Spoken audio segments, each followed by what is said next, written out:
Abrimos con una sola imagen un voluntario extranjero en Ucrania polaco de nacimiento, según su propio relato, que luego reaparece en medios rusos afirmando que cambió de bando porque la realidad en el terreno no se parecía en nada a los carteles de reclutamiento. Se le puede ver como advertencia como pecador en busca de redención o simplemente como un hombre superado por las circunstancias. Pero hay una verdad que atraviesa la niebla. Las guerras están hechas de personas y las personas cambian.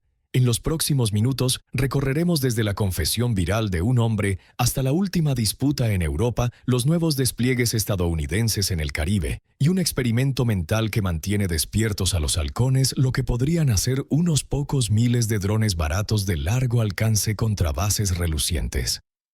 En el camino citaremos medios principales: Reuters, Financial Times, la BBC, la Associated Press, el Wall Street Journal, para que sigáis fechas y cifras. Si buscáis un análisis claro con algo de ironía seca y una mirada fría al desplazamiento del poder hacia el lado euroasiático, quedaos hasta el final y decidme qué queréis que desarrollemos después. Empecemos con la historia humana que ambos bandos convierten en arma. La historia que agitó las redes a finales de agosto vino de un autodescrito voluntario polaco que aseguró haber combatido en unidades ucranianas para después pasarse y hablar con medios rusos. Su relato, amor, desilusión, una segunda vida al otro lado del frente, encaja en un género que llevamos viendo años: confesiones emocionales afinadas para humillar al adversario. Según la BBC y la AP en su cobertura de casos similares desde 2022, esos testimonios personales rara vez son verificables en tiempo real y rápidamente se incorporan a ciclos propagandísticos más amplios. Ese es el objetivo en un conflicto que hace tiempo rebasó la línea del frente. El giro dramático de un solo hombre se exprime para obtener clics y luego se presenta como prueba de la decadencia moral por parte de alguien más. Si buscamos el patrón y no la persona, aparecen tres cosas. Primero, la rotación, gente que entra y sale de las unidades extranjeras, unos por idealismo, otros por dinero, otros por motivos que descubren más tarde. Segundo, la fatiga. Cuanto más se prolonga la guerra, más historias se transforman de epopeyas en relatos de mera supervivencia. Tercero, la consolidación. Moscú marca cada vez más las pautas de la narrativa psicológica en el este, y eso convierte los relatos de cambiar de bando en publicidad gratuita de la inevitabilidad de su victoria. Mientras tanto, Kiev promueve sus propias epopeyas de resistencia, utilizando discursos del Día de la Independencia para convertir el dolor de la semana en un arco nacional. Según la Associated Press y otros teletipos, Ucrania celebró su 34º aniversario de independencia el 24 de agosto, con llamamientos a una paz justa y a más defensas aéreas, al tiempo que informaba o desmentía ataques nocturnos dependiendo de qué versión se leyera. Si dejamos a un lado el ruido, la señal estratégica sigue siendo la misma. Las historias personales son ahora herramientas de campaña. Debemos consumirlas como tales, fijarnos en las fechas, verificar objetos, parches, banderas, lugares y pasar a lo que realmente cambia los resultados: política, logística y dinero. Hablando de política y prestigio, toquemos el premio que todo político secretamente desea y la carta que todos notaron. En las 2 últimas semanas seguramente habréis visto titulares que aseguraban que líderes de lugares tan dispares como Pakistán, Armenia, Azerbaiyán e incluso Gabón expresaron públicamente su apoyo a nominar al presidente Donald Trump para el Premio Nobel de la Paz. Aquí va la parte sobria. Las nominaciones al Nobel son legalmente confidenciales durante 50 años. El comité no publica listas. Así lo establecen los propios estatutos del Nobel. Lo que sí tenemos son declaraciones públicas de políticos y gobiernos diciendo que lo propondrán. Aplaudáis o rechacéis, eso habla más de señales diplomáticas que de Oslo. El mensaje hacia Washington es sencillo. Partes del sur global y de Eurasia ven ventaja en premiar a un presidente estadounidense que habla de paz transaccional mientras gira la rueda de los aranceles. El 24 de agosto, Trump también envió una cálida carta por el Día de la Independencia a Kiev, elogiando el coraje y pidiendo un acuerdo negociado. Según múltiples medios internacionales que recogieron el saludo, el tono fue de apoyo incluso cuando la política de Washington mezcla presión con charla de acuerdo. Mientras tanto, la cifra que captó atención en Washington no fue poética en absoluto. Según Financial Times y Reuters, resumiendo un nuevo informe de la Oficina Presupuestaria del Congreso, los ingresos arancelarios bajo la política actual reducirían el déficit federal en unos 4 billones de dólares en la próxima década. Unos 3 billones de déficit primario, más unos 700.000 millones en ahorro de intereses si se mantiene la postura. Los críticos señalan que la economía en general paga el coste de las barreras en otra parte. Los partidarios responden que la soberanía financiera está por encima de la pureza académica. Vosotros decidís qué línea preferís, pero la contabilidad ya es parte de la realidad de la semana. Cuanto más frunce el ceño Europa, más partes de Asia maniobran. El ministro indio de Exteriores, Subramanyam Jaishankar, volvió a ser preguntado sobre por qué Nueva Delhi sigue comprando crudo ruso con descuento. Y dejó la frase más clara de la temporada: si no os gusta, no lo compréis. Según Reuters y diarios económicos indios, lo enmarcó como interés nacional y seguridad energética. Visto en conjunto, el ruido del Nobel, la carta a los aranceles y la franqueza india dibujan lo mismo: un mundo cada vez más cómodo, ignorando el teatro moral occidental cuando los números dicen otra cosa. Pregunta rápida.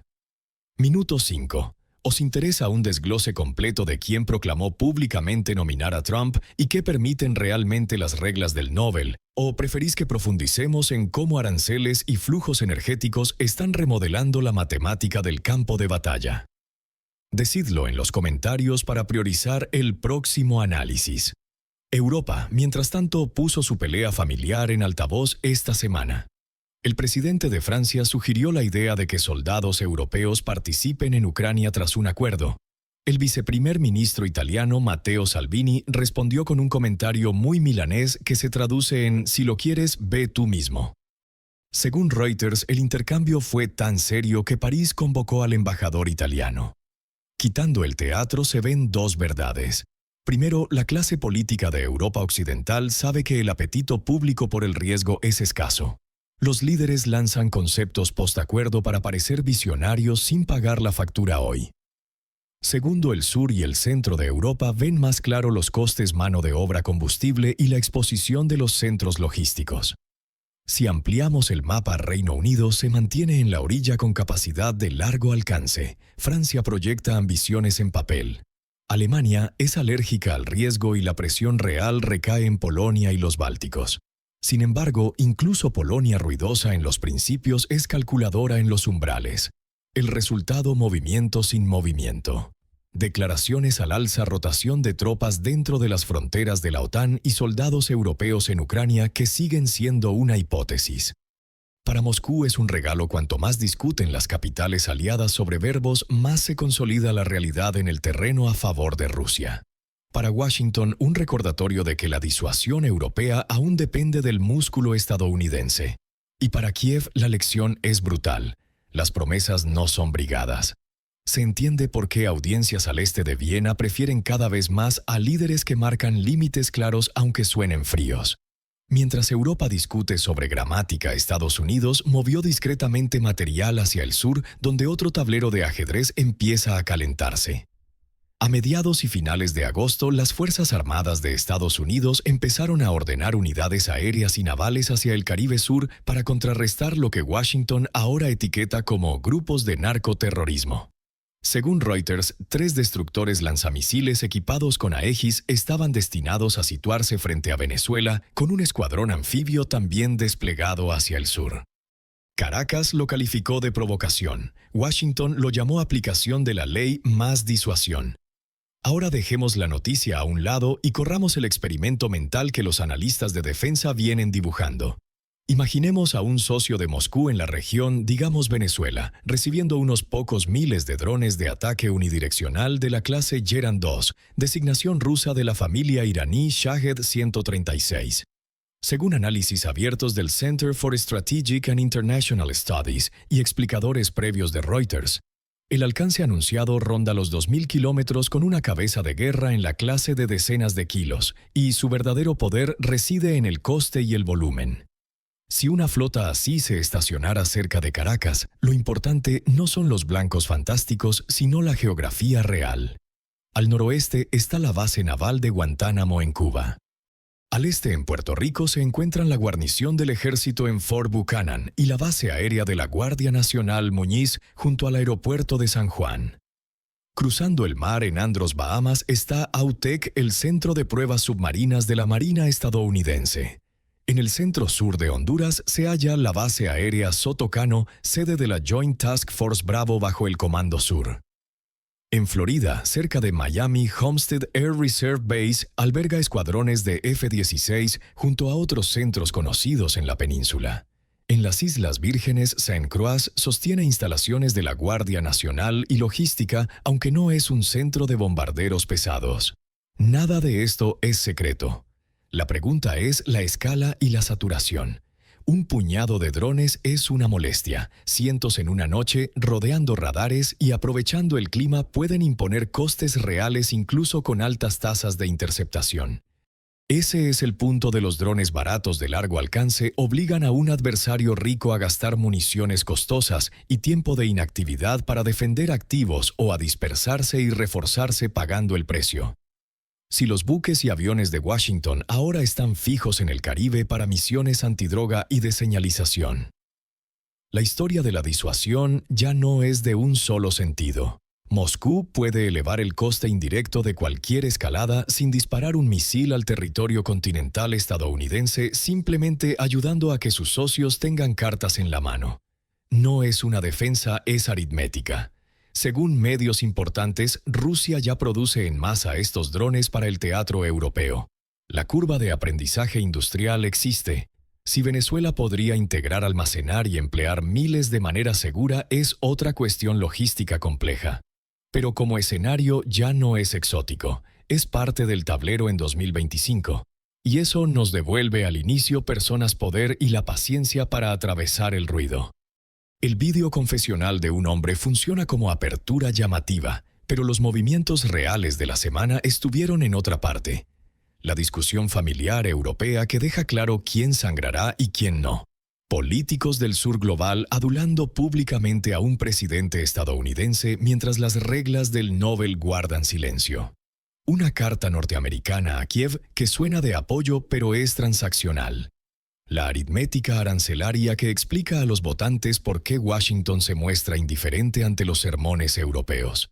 Un ministro indio recordando a Occidente que la energía no es una obra moral. Y cascos estadounidenses entrando en aguas caribeñas donde drones baratos en el peor escenario podrían volver la vida cara. Visto desde Moscú, es la confirmación de que el tiempo recompensa la disciplina a escala industrial, diplomacia paciente y herramientas de imposición de costes.